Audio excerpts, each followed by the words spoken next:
કુકરમાં પાણી ઉમેર્યા વગર ફ્રેન્ડ્સ જો આ રીતે સકરિયા બાફશો ને તો એક પણ રેસો અલગ નહીં થાય અને સકરિયા ફટાફટ બફાઈ જશે અને સરસ એવી મીઠાશ જળવાઈ રહેશે ફ્રેન્ડ્સ. તો તેના માટે આપણે કુકર લેવાનું છે. કુકરમાં સૌથી પહેલાં આપણે તળીએ ઘી ચોપડી દેવાનું છે. આ રીતે ઘી સારી રીતે લગાવી દેવાનું, તમે જોઈ શકો છો ફ્રેન્ડ્સ. પછી આપણે સકરિયાને સારી રીતે ધોઈને ઉમેરવાના છે. આ રીતે લેયરમાં ગોઠવી દેવાના. જાજા હોય તો બીજી લેયર પણ કરી શકો છો અને મોટા હોય તો કટ પણ કરી શકાય છે.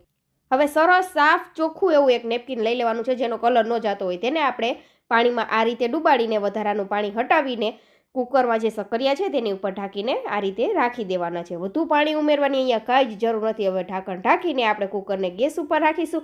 1 મિનિટ માટે હાઈ ફ્લેમ ઉપર થવા દેશું. પછી ગેસની ફ્લેમ મીડિયમ કરીને 10 મિનિટ માટે થવા દેશું. સીટી નથી કરવાની, ફક્ત 10 મિનિટ માટે રાખવાનું છે. 10 જ મિનિટની અંદર તમે જોઈ શકો છો સકરિયા પાણી ઉમેર્યા વગર સરસ એવા બફાઈ ગયા છે અને તેની મીઠાશ પણ જળવાઈ રહેલ છે અને કુકર પણ ખરાબ નથી થયું, તમે જોઈ શકો છો. અને સકરિયા આ રીતે તમે પ્રેસ કરો ને ફ્રેન્ડ્સ તો તમે જોઈ શકો છો તેની અંદર જરા પણ રેસાનો ભાગ નથી. અને શિવરાત્રી ઉપર બધા લોકો ઘરે દૂધ સકરિયા બનાવતા હોય છે, તો તમે આ રીતે દૂધ સકરિયું બનાવી શકો છો ફ્રેન્ડ્સ. તો આ શિવરાત્રીના ઉપવાસ ઉપર ફ્રેન્ડ્સ આ ટ્રીકથી સકરિયા બાફશો ને તો પરફેક્ટ મીઠાશ જળવાઈ રહેશે. એકવાર જરૂરથી આ ટ્રીક ફોલો કરજો. અને આ ટ્રીક કેવી લાગી ફ્રેન્ડ્સ કમેન્ટ જરૂરથી કરજો. તમે કઈ રીતે સકરિયા બાફો છો તે પણ કમેન્ટ